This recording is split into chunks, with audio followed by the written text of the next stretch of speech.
घने और सुंदर सालवन जंगल के बीचों बीच एक शांत नदी बह रही थी। तभी अचानक हवा थम गई। जंगल में एक अजीब सी शांति छा गई। अगले ही क्षण नदी किनारे रंग बिरंगी किरणों का एक तेज विस्फोट हुआ। उन किरणों के बीच से एक सुंदर सफेद गाय प्रकट हुई। उसका नाम सुरभि था। उसके सींग में जड़ा हुआ एक जादुई नीलम मणि तेज प्रकाश से चमक रहा था। वाह, पृथ्वी कितनी सुंदर है, यहाँ की हवा कितनी निर्मल है और ये जंगल कितना शांत है। इतना कहकर उसकी नजर एक वृक्ष पर पड़ी जहाँ पके हुए फल लटक रहे थे। वो दौड़कर वहां पहुंची और फल खाने लगी। अब मुझे वापस अपने देवलोक में लौटना चाहिए। फिर से वो वही नदी किनारे आ गई, लेकिन कोई प्रकाश नहीं फैला। वो घबराकर नदी के पानी में अपना प्रतिबिंब देखने लगी। अचानक उसकी आंखें फैल गईं। उसकी सींग में जड़ा हुआ जादुई नीलम मणि गायब था। ये क्या? मेरा मणि कहाँ गया? बिना मणि के मैं अपने लोक में कैसे लौटूंगी? वो वहीं बैठकर रोने लगी। तभी रंग बिरंगी किरणों के बीच एक रहस्यमय पुरुष प्रकट हुआ। उसका नाम ऋषि अच्युत था। उसका चेहरा तेजस्वी था। उसकी आंखों में अनोखी चमक थी। तुम इस दुनिया की गाय नहीं हो। तुम्हें यहाँ नहीं आना चाहिए था। मैं केवल पृथ्वी को देखने आई थी। अब मैं वापस जाना चाहती हूँ, लेकिन मेरा मणि खो गया है। तुम अब साधारण गाय बन चुकी हो। जब तक तुम्हें तुम्हारा जादुई मणि नहीं मिलेगा, तुम अपने लोक में वापस नहीं जा सकती। सुरभि की आंखों में आंसू भर आए। ऋषि अच्युत ने आगे कहा, अब तुम्हें स्वयं को नियति के हवाले करना होगा। इतना कहकर वो पुरुष रंग बिरंगी किरणों में विलीन होकर गायब हो गया। इधर 20 वर्षीय माधवी अपनी टूटी फूटी झोपड़ी में भूखी प्यासी बैठी थी। उसके चेहरे पर कमजोरी साफ दिखाई दे रही थी। तभी उसकी माँ सावित्री और उसका पिता रामप्रसाद वहां आ गए। माँ, मैं तुम्हारा बड़ी बेसब्री से इंतजार कर रही थी। मुझे बहुत तेज भूख लगी है। रसोई में अनाज देखा तो वो भी खत्म हो गया। चिंता मत कर बेटी, मैं हवेली से तेरे लिए खाना लेकर आई हूँ। इतना कहकर सावित्री कुछ बचा खुचा भोजन माधवी के सामने रख देती है। माधवी जल्दी से निवाला तोड़कर खाने ही वाली होती है कि तभी अचानक बीच में रुक जाती है। माँ, ऐसा लग रहा है जैसे ये भोजन खराब हो गया है। इसमें बहुत भयानक बदबू आ रही है। तुम तो जानती हो बेटी कि तुम्हारी माँ और मैं जमींदार की हवेली में कितनी मेहनत से काम करते हैं। उसके बदले में वो हमें धन तो देता नहीं, कभी कभी थोड़ा सा अनाज और हवेली का बचा खुचा खराब भोजन दे देता है। ये सुनकर माधवी की आंखों में आंसू आ गए। मैं आपसे कितनी बार कह चुकी हूँ कि जमींदार की हवेली में मैं भी काम करना चाहती हूँ। मैं आप दोनों का हाथ पटाना चाहती हूँ। नहीं माधवी, हम तुझे जमींदार की हवेली में काम करने के लिए नहीं भेजेंगे। जमींदार की नीयत और नजर दोनों ही खराब है। माधवी बेचारी भूखी ही सो गई। अगले दिन रामप्रसाद अपनी पत्नी सावित्री के साथ फिर से जमींदार की हवेली चला गया। जमींदार बहुत क्रूर स्वभाव का था। उसने गांव के अधिकतर लोगों की जमीन कर्ज और भारी ब्याज के जाल में फंसाकर कब्जा कर रखी थी। इसीलिए कोई भी उसके खिलाफ कुछ नहीं बोलता था।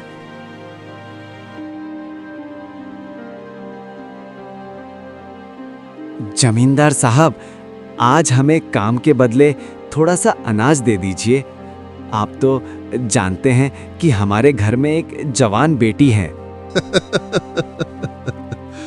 तो अपनी जवान बेटी को मेरी हवेली में काम करने के लिए क्यों नहीं भेजता?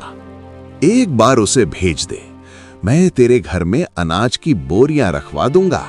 ये सुनकर सावित्री और रामप्रसाद जमींदार की बात सुनकर सन्न रह गईं।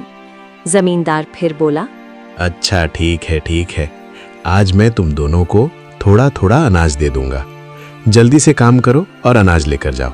इतना कहकर जमींदार वहां से चला गया। इधर माधवी अपनी झोपड़ी के बाहर चुपचाप बैठी थी। उसकी आंखों में आंसू बह रहे थे। गरीब होने की वजह से मुझसे कोई दोस्ती भी नहीं करता। कल से कुछ खाया भी नहीं है। मुझे तो भूख से चक्कर आ रहे हैं।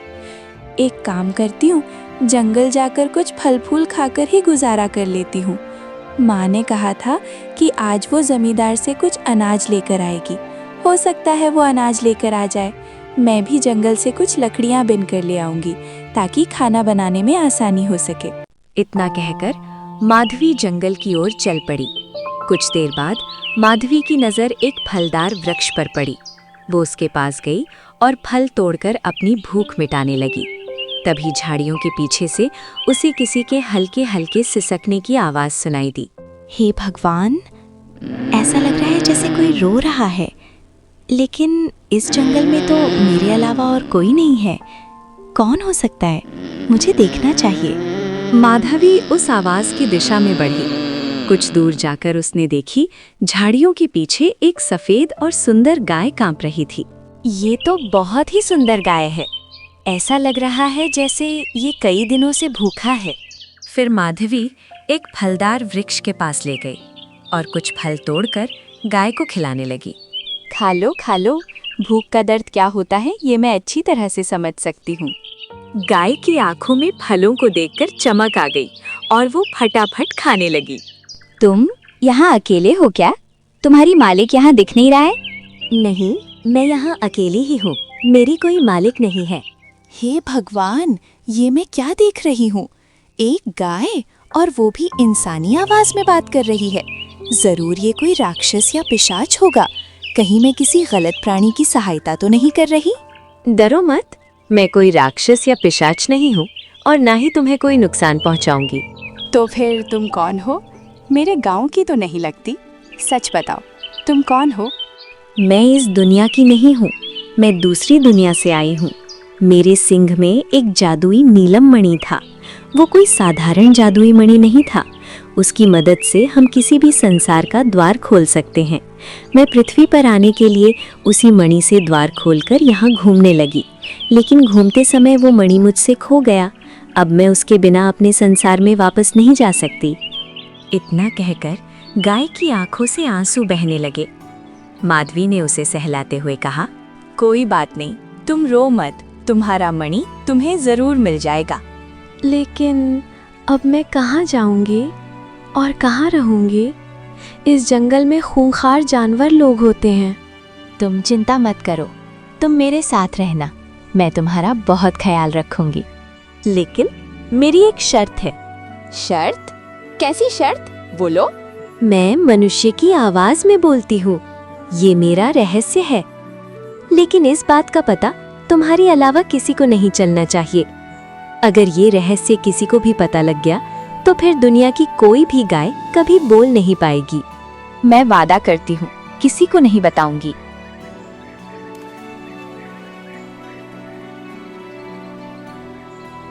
माधवी उस सफेद गाय को अपने घर ले आई। घर पर सावित्री और रामप्रसाद ने माधवी के साथ गाय को देखा तो दोनों चौंक गए। माधवी, ये गाय किसकी है और तुम्हें ये कहाँ से मिली? माँ, मैं जंगल में लकड़ियाँ बीनने के लिए गई थी, मुझे ये वहीं मिला। लेकिन बेटी, इसकी मालिक इसके लिए परेशान हो रहा होगा। नहीं पिताजी, मैंने काफी देर तक इंतजार किया। ये अकेले ही खड़ी थी और भूख प्यास से व्याकुल थी। क्या मैं इसे अपने घर पर रख लूं? लेकिन माधवी, हमारे घर पर तो खुद खाने को नहीं होता, तो भला हम इस गाय को कैसे पाल पाएंगे? कोई बात नहीं माँ, ये गांव में घास चढ़ लेगी और अपना पेट भर लेगी, और कभी कभी जंगल जाकर घास ले आऊंगी। तो ठीक है बेटी, जैसी तुम्हारी मर्जी। अच्छा सुन, जमींदार ने थोड़ा सा अनाज दिया है, इसे पका लो, हम सब भूखे हैं। ये सुनकर माधवी खुश हो गई। लो, तुम भी खा लो, तुम भी भूखी होगी। लेकिन तुम मुझे रोटी खिला दोगी तो तुम भूखी रह जाओगी। कोई बात नहीं, तुम मेरे दोस्त हो ना, तुम भी तो भूखी हो। एक दोस्त दूसरे दोस्त को भूखी कैसे देख सकती है? गाय मुस्कुराया और माधवी ने उसे रोटी खिला दी और प्यार से खाने लगी। अच्छा सुनो, क्या मैं तुम्हें चांदनी कहकर बुला सकती हूँ? मैं हमेशा से सोचती थी कि अगर मेरी कोई बहन होती जो मेरी सहेली भी होती तो मैं उसे चांदनी कहकर बुलाती। हाँ, क्यों नहीं। आज से तुम मुझे चांदनी कहकर बुला सकती हो। समय ऐसे ही बीतने लगा। माधवी दिन भर चांदनी के साथ रहती। वो उसे जंगल में घास चढ़ने के लिए छोड़ देती और अकेले में घंटों बातें करती। धीरे धीरे दोनों के बीच दोस्ती का रिश्ता बहुत मजबूत हो गया। एक दिन जब माधवी घर लौटी तो उसने देखा कि उसकी माँ सावित्री रो रही थी। माँ, आप रो क्यों रही हैं? कुछ नहीं बेटी, बस ऐसे ही ठीक नहीं लग रही है। बेटी, आज जमींदार ने बहुत मेहनत का काम दिया था। तुम्हारी माँ का शरीर दर्द कर रहा होगा। आप इतनी मेहनत मत किया करो माँ। इतना कहकर माधवी फूट फूट कर रोने लगी। रो मत बेटी। अरे पगली, मैं ठीक हूँ, सब ठीक हो जाएगा। कुछ देर बाद सावित्री सो गई। आधी रात को माधवी उदास होकर झोपड़ी के बाहर बैठ गई।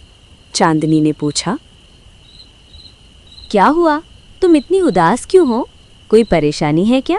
जमींदार ने मेरी माँ से बहुत मेहनत करवाता है। मेरे माँ और पिता दिन रात उसकी हवेली में बैलों की तरह जुट रहते हैं। बदले में कभी झूठा खाना देता है और थोड़ा सा अनाज। भला इससे किसी का घर चलता है क्या? चिंता मत करो, कुछ समय बाद मैं दूध देने लगूंगी, फिर तुम्हारे बुरे दिन खत्म हो जाएंगे। ये सुनकर माधवी खुश हो गई। समय बीतता गया। चांदनी जवान होकर पूरी गाय बन गई। एक दिन चांदनी ने आहिस्ता से माधवी से कहा, सुनो, अब तुम मेरा दूध निकाल सकती हो। अब मैं दूध देने लगी हूँ। क्या सच में? तुम्हें पता है, मैं तो बस दूसरों को दूध पीते हुए देखती हूँ और उसी से अपने मन को भर लेती हूँ। मैं अभी कलश लेकर आती हूँ। माधवी घर से कलश लेकर आई। देखते ही देखते वो कलश दूध से भर गया, लेकिन चांदनी का दूध आना बंद नहीं हुआ। माधवी दूसरा कलश लेकर आई, वो भी भर गया। दूध फिर भी रुकने का नाम नहीं ले रहा था। माधवी दौड़ती हुई अपनी माँ के पास आई। माँ, क्या हमारे घर में कोई और बाल्टी है? जल्दी से दो ना। क्यों? क्या हुआ माधवी? तुम्हें बाल्टी क्यों चाहिए? माँ, चांदनी ने दूध देना शुरू कर दिया है। हमारे घर में जो 2 कलश थे जिनसे हम पानी पीते थे वो भर गए, लेकिन चांदनी का दूध अभी भी आ रहा है। नहीं बेटी, घर में तो और बाल्टी नहीं है। एक काम करती हूँ, मैं पड़ोस से किसी की बाल्टी मांग कर लाती हूँ। रामप्रसाद पड़ोस में गया और एक बड़ी बाल्टी लेकर आया। देखते ही देखते वो बाल्टी भी भर गई, लेकिन चांदनी का दूध आना अभी भी बंद नहीं हुआ। चांदनी को लगातार दूध देखते देखकर सावित्री और रामप्रसाद दोनों चौंक गए। दूध रुकने का नाम ही नहीं ले रहा था। हे भगवान, ये तो दूध देती ही जा रही है। इतना सारा दूध। सावित्री, जल्दी से और बर्तन ले आओ। माँ, इस दूध को तो हम पूरे गांव में बेच सकते हैं, जिससे हम लोगों के पास थोड़े बहुत पैसे आ जाएंगे। मैं भी यही सोच रहा हूँ बेटी। वैसे भी इतना सारा दूध का क्या करोगी? मैं गांव में जाकर दूध बेच आता हूँ। मैं हमेशा से आप दोनों का हाथ बटाना चाहती थी। वो दिन अब आ गया है पिताजी। आपके साथ जाकर मैं पूरे गांव में दूध बेचूंगी। माधवी बाल्टी लेकर पूरे गांव में दूध बेचने लगी। कुछ ही देर में उसका सारा दूध बिक गया। वो बहुत सारा धन लेकर घर लौटी। मैंने इतना धन अपने जीवन में कभी नहीं देखा।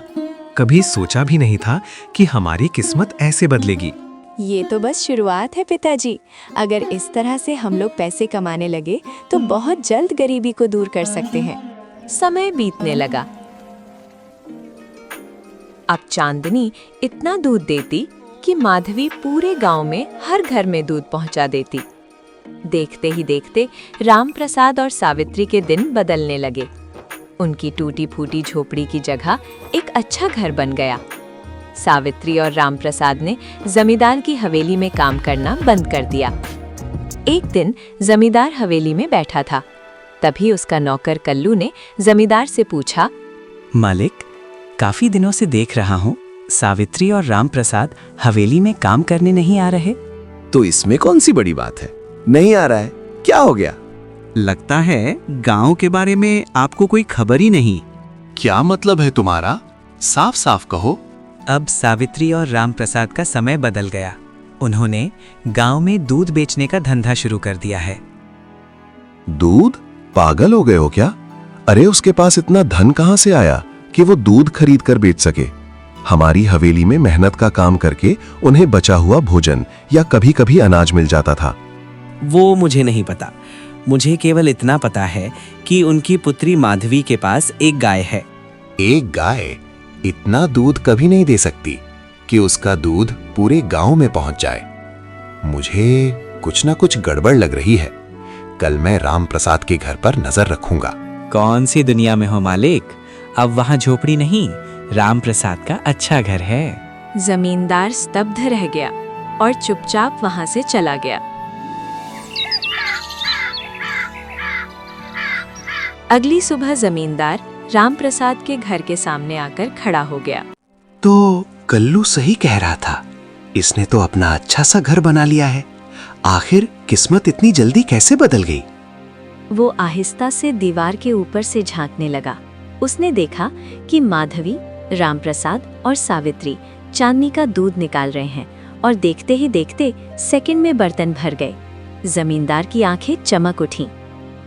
अच्छा, तो ये बात है।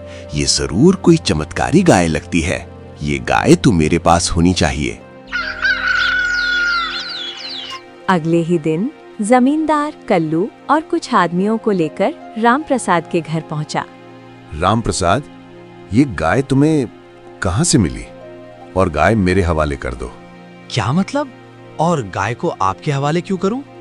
मतलब ये कि तुम्हारी गाय मेरे खेत में घास चरती थी, इस नाते से ये गाय मेरी हुई। अरे ये क्या सा जोर जबरदस्ती है? खेत में घास चरने से ही आपकी हो जाएगी। देखो रामप्रसाद, अभी मैं तुम्हें केवल चेतावनी देने आया हूं। शाम तक इस गाय को मेरी हवेली में पहुंचा देना, नहीं तो रात में जबरदस्ती इसे उठा ले जाऊंगा। और तुम अच्छी तरह जानते हो कि तुम मेरा कुछ नहीं कर सकते। रामप्रसाद को धमकाकर जमींदार वहां से चला गया। जमींदार की धमकी सुनकर माधवी रोने लगी। पिताजी, अब क्या होगा? जमींदार चांदनी को ले जाएगा तो हम लोगों का क्या होगा? ये सरासर अन्याय है। अब हम कुछ नहीं कर सकते बेटी। जमींदार से हमारी खुशियां देखी नहीं गईं। शाम तक अगर गायें उसकी हवेली में नहीं ले गए तो वो जबरदस्ती ले जाएगा। नहीं पिताजी, मैं चांदनी को अपने से अलग नहीं होने दूंगी। मैं इसे जंगल ले जाऊंगी। आप जमींदार से कह देना कि चांदनी जंगल में कहीं खो गई। रामप्रसाद गहरी सोच में डूब गया।